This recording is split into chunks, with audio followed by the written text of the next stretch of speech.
తిరుపతి జిల్లాలోని సూళ్లూరుపేటలో జరిగిన సంచలన బంగారం దొంగతనం కేసును పోలీసులు విజయవంతంగా ఛేదించారు. ఈ ఘటనకు సంబంధించిన వివరాలను జిల్లా ఎస్పీ సుబ్బారాయుడు వెల్లడించారు. తమిళనాడుకు చెందిన అంతర్రాష్ట్ర దొంగ పల్సర్ బాబు ఒక బంగారు దుకాణ యజమాని కళ్ళలో కారం కొట్టి సుమారు 12 లక్షల విలువైన 112 గ్రాముల బంగారం గొలుసుతో మోటార్ సైకిల్పై పరారయ్యాడు. సాంకేతిక ఆధారాలతో రంగంలోకి దిగిన పోలీసులు నిందితుడు దొంగలించిన బంగారాన్ని కేరళలో తాకట్టు పెట్టినట్లు గుర్తించి అతన్ని అరెస్ట్ చేశారు. స్వాధీనం చేసుకున్న బంగారాన్ని బాధితుడికి అందజేశారు.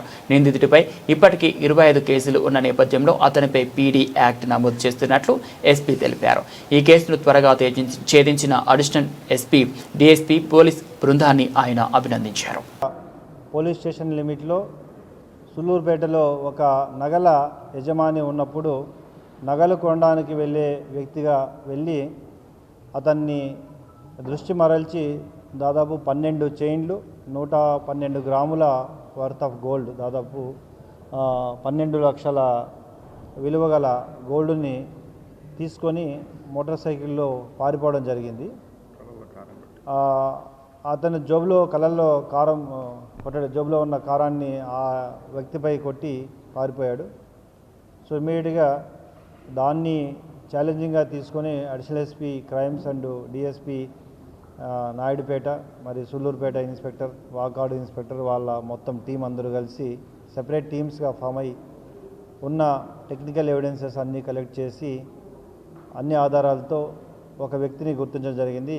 ఆయన పేరు పల్సర్ బాబు. ఈయన యాక్చువల్గా ఆల్మోస్ట్ 25 కేసెస్లో ఇప్పటివరకు ఇన్వాల్వ్ అవ్వడం జరిగింది. తమిళనాడుకు చెందిన వ్యక్తి. ఈ కేసుతో 25 కేసెస్. ఇతను ఈ బంగారాన్ని తీసుకెళ్ళి దాదాపు కేరళ వరకు తీసుకెళ్ళి అక్కడ ఈ బంగారాన్ని కుదువబెట్టడం జరిగింది. ఇదంతా కూడా అతన్ని గుర్తించి అతన్ని మళ్ళీ అదుపులో తీసుకొని నగలన్నీ రికవరీ చేసి కంప్లీట్గా పోయిన వ్యక్తికి అప్పగించడంలో ప్రధాన పాత్ర పోషించిన అడిషనల్ ఎస్పీ క్రైమ్స్, డిఎస్పీ మరి సూళ్లూరుపేట ఇన్స్పెక్టర్ వాళ్ళ బృందాన్ని అభినందిస్తూ, ఈ క్రైమ్లో ఇన్వాల్వ్ అయిన వ్యక్తి చాలా అఫెన్సెస్లో ఇన్వాల్వ్ అయ్యాడు కాబట్టి తప్పకుండా అన్నింటినీ సేకరించి అతనికి శిక్ష పడే విధంగా చర్యలు తీసుకుంటాం. ఈ కేసెస్ అన్నీ కూడా ఒక సమ్మప్ చేస్తూ పీడీ యాక్ట్ కూడా పెట్టడం జరుగుతుంది. Thank you.